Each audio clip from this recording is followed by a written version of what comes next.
What's up everybody, welcome back to another video. Today we are going to be doing some high clearance aluminum radius rods. Our friends at NRP were nice enough to send us over some. That's Nitro Racing products. I will have the link in the description if you want to purchase any of their products.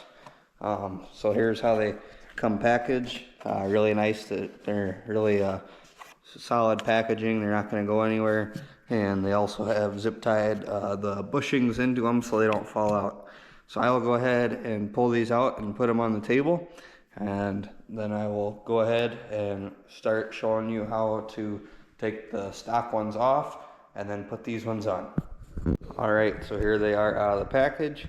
You can see the high clearance, and they're also made of 6061 aluminum. They are billet, so it was made out of all one piece. They also upgraded the heim joints for me, so thank you very much for that. As you can see, they have the adjusters and the jam nuts to make sure that everything is tracking right.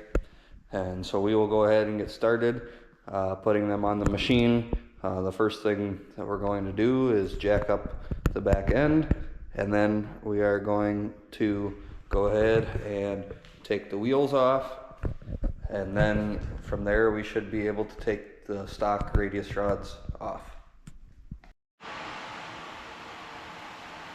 Alright, so now that we have it jacked up, we are going to take the wheels off with the special lug nut key.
Alright, now we are able to take out the bolts for the radius rods. So I believe that they're going to be a 19 and a 17. The ones on the nuts on the back side of that bolt there can be really challenging to get to. There's kind of a little bit of a trick to do it. Other than that, it's pretty easy to do this step. And then once you go back on, you may have to unbolt the shock because there might be some spring pressure that's forcing them to where you don't want them to go. Alright, so now we are going to take the factory radius rods off. They are actually 18 millimeter bolts instead of the 17 and 19 that I thought. So we're just going to do one at a time. That way we can try and make sure that they kind of stay right where they're supposed to be.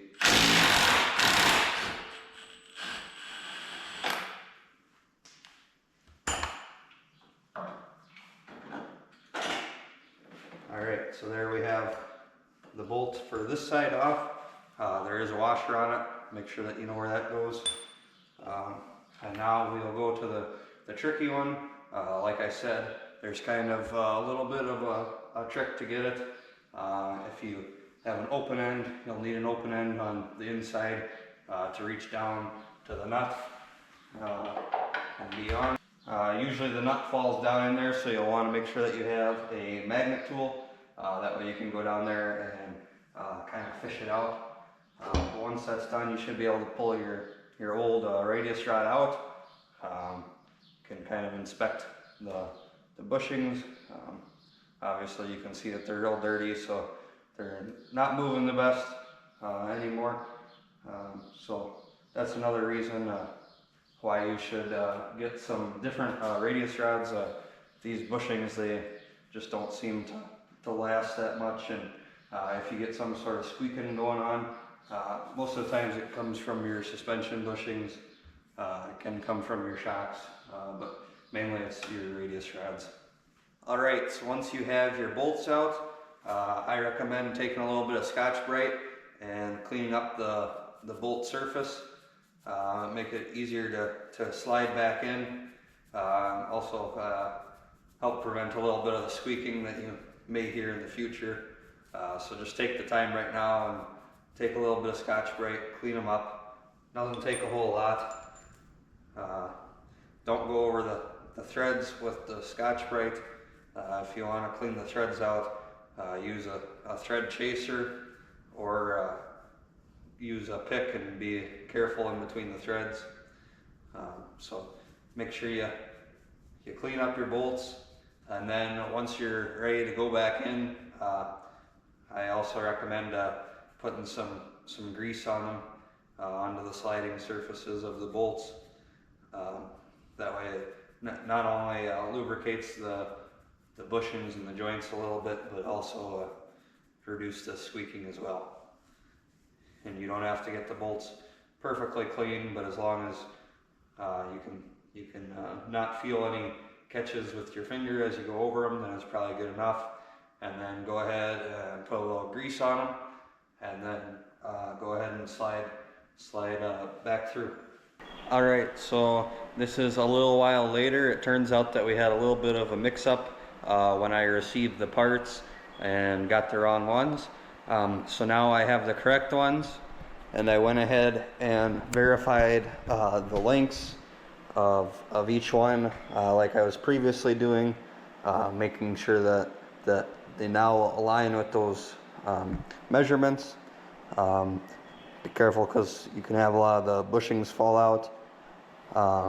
It would also be nice if there was a little slip of paper or a picture online that would tell you which way to mount them. For example, if the ones with the O-rings go towards the middle of the machine, or if the adjustable end goes toward the middle of the machine.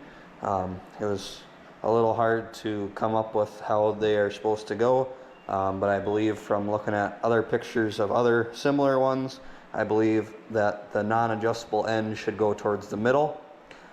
So now we will go ahead and continue installing our lower radius rod, and then we will go ahead and go to the top one. Alright, so as you can see, I got the lower one installed. Make sure you grease the bolts. You may need to put it up on some blocks like I did here. That helps hold the trailing arm kind of out and off to the side. If you have two people, you can just use one person holding it out and then one person putting it on. Other than that, it was fairly easy to install. The bottom one, they do say that you may have to grind off just a little bit on the trailing arm. It may touch it. It looks like we're going to be all right here. I may come back later though and grind a little bit of that off. But for now, we're on to the top one. We may have to remove this brake line shield in order to slide them in and out. As well as another tip for when you put them on, just go ahead and take all 4 of your radius rod bolts loose. That way you can kind of move things around as you need to.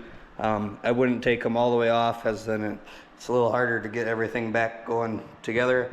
But that's just another helpful tip. Alright, so as you can see, I have the nut off on the top bolt. However, you can't pull it out of the way because the brake caliper is here. So you will have to take the brake caliper off. To do that, there's going to be 2 bolts, one right here and then the one below that, and then you should be able to pivot it out of the way. You're also probably going to have to take off this plastic cover like I said, and then you should be able to take this out of the way. One thing I would recommend is probably do the top ones first, because this bolt is going to be pretty hard to get at now with the bottom ones in the way. So I will go ahead and get the brake caliper off, and then I will start working on getting the radius rod out. Alright, so as you can see, I got the brake caliper off, as well as that plastic little shield. Those are 10 millimeter. They also have nuts on the bottom. It would be nice if those would be welded to the underside of the trailing arm, but they aren't. So you kind of gotta fish them out. But make sure you don't hang your brake caliper by the hose, and then we should be able to put the top radius rod in. Now I would start with the top one, not do the bottom one like I did, because you have to take it off to get that bolt off anyways. Alright, so as you can see, I got both radius rods on the left side on.